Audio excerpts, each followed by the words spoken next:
Ինչ չենք խոսում էի, բոլորիդ ասում տեսակետը չի տարբերվելու։ Ստեղա նաև քաղաքապետարանի ներկայացուցիչը, ասացը և շենքի սեփականատիրոջ ասացը, բոլորը ֆիքսված է։ Հիմա եկեք, ավարտենք այսքանով են ինչ-որ ունենք, այս պահին, ես շենքի սեփականատիրոջ հետ, որպես վարչական շրջանի ղեկավար, իրենք էլ քննարկելու բան ունեն ինձ հետ, ես էլ քննարկելու բան ունեմ իրենց հետ։ Ես խոստացել եմ ձեզ, հիմա էլ եմ վերահաստատում եմ իմ խոստումը, քննարկումից հետո,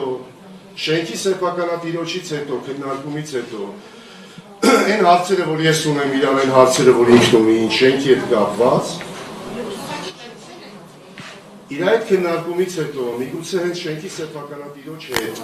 ես գամ ձեր բակ, դա կլինի շաբաթ օր կամ կիրակի օր, ոնց որ դուք խնդրեցիք, քննարկումը կշարունակենք ձեր շենքի բակում, որովհետև քննարկման իրոք նյուանսներ կա, որ եսպի քննարկեմ շենքի սեփականատիրոջ հետ։ Պարոն Թաղապետ, շատ խնդրում եմ թույլ տաք մի բան ավելացնեմ, ես ժողովրդին ասի, որ շատ երկրորդական բաներ կա, ջրատար, մագիստրալ, որը գնում է երրորդ ցանկացման, ես դրանք չեմ տալի, միշտ որ լուծում գտնենք, ասեն աչից կտանենք կամ ձախում, բայց մի կարևոր բան կա, մեր հատվածը շատ հանգուցային է, ինչ առումով, քանի որ Գայ Պողոտայի վերջի կանգառը մեր շենքի դեմն է,